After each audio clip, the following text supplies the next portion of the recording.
जिला reporter dam शुरू मोहम्मद सफ़र सेवानी के सफ़र मुजफ्फर 1446 हिजरी सैयद मस्त अब्दुल रसूल शाह वज़ीर आज़म हज़रत मुर्शिद सखीलाल शहबाज रहमतुल्लाह अलैह जो 70वीं टे रोज़ा वर्सी करबला सेवन में वरी अक़ीदत ऐं एहतराम सां मल्हाई वई। हिन वर्सीअ जो आगाज़ संदसि मज़ारे उक़दस ते रस्म गिलाफ़ सां कई वई, जंहिंखां पोइ सेवण जे मर्सी अख़वाननि नज़ीर हयात सूमरो, हाजी मोहम्मद हसन सोलंगी, आजिज़ अनवर बुगियो, परवेज़ अहमद सूमरो, निज़ाकत अली शेख, कामरान अली लाखो, सल्लत अब्बास खोखर, सैद साबित अली शाह करबलाई जो मरसियो पढ़ियो ऐं कसीदा ख़्वानी नोहा ख़्वानी मातमदारी थी। हिन वर्सीअ जे आख़िर में मजलिस अज़ा पढ़ी वई, जंहिंखे मौलाना मोहम्मद पिनियल करबलाई ख़िताब कयो ऐं न्याज़ तक़सीम कयो वियो। हिन वर्सी में सेवण जे वॾी तादाद मोमिनन ऐं अक़ीदतमंदनि शिरकत कई।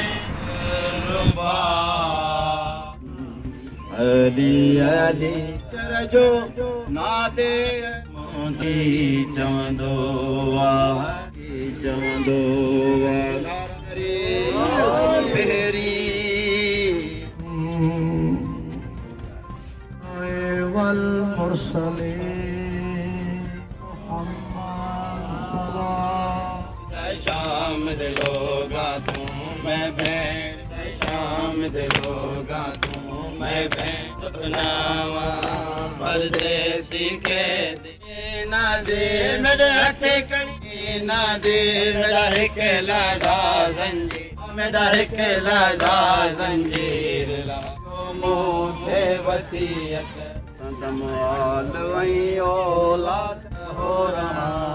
कम न क्या दिल का जुदा मा